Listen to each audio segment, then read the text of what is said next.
আসলে গাছ হচ্ছে আমাদের সৌন্দর্য বর্ধনের কাজ করে। বিশেষ করে আমরা যারা জাহাজে চাকরি করি, অবসর সময় কাটাই, তো সেক্ষেত্রে গাছ আমরা পালন করতেই পারি, স্বাভাবিক। কারণ হচ্ছে গাছ আমাদের সৌন্দর্য বাড়ায়। বিশেষ করে যে সমস্ত যাত্রী লঞ্চে আসে তারা প্রায় সময় কিন্তু এই গাছের যে একটি সৌন্দর্য সেটা কিন্তু উপভোগ করে। এখানে আমার বেশ অনেকগুলি গাছ আছে বর্তমানে। তো এখানে হচ্ছে কদু গাছ ছিল সর্বপ্রথম। তো কদুর সিজন নাই বিদায় কদু গাছ শেষ, কেটে ফেলেছি। পরবর্তীতে আবার মিষ্টি কুমড়া গাছও লাগাইছিলাম।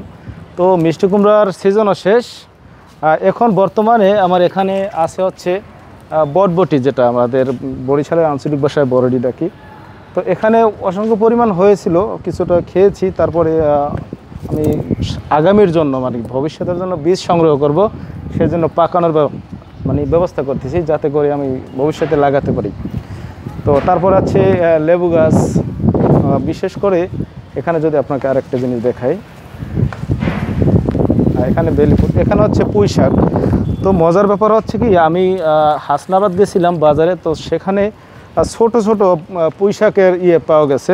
তারপরে আমাদের মাস্টার ব্রিজের সামনে দুটি গেট ফুল যেটাকে বলি, ওইটাও লাগানো হয়েছে। আশা করি আজ হোক, কাল হোক, বা 2 বছর পরে হোক, কার্নিভাল ক্রুজের যে সৌন্দর্য সেটা যাত্রী সুন্দরভাবে উপভোগ করতে পারবে আশা করছি।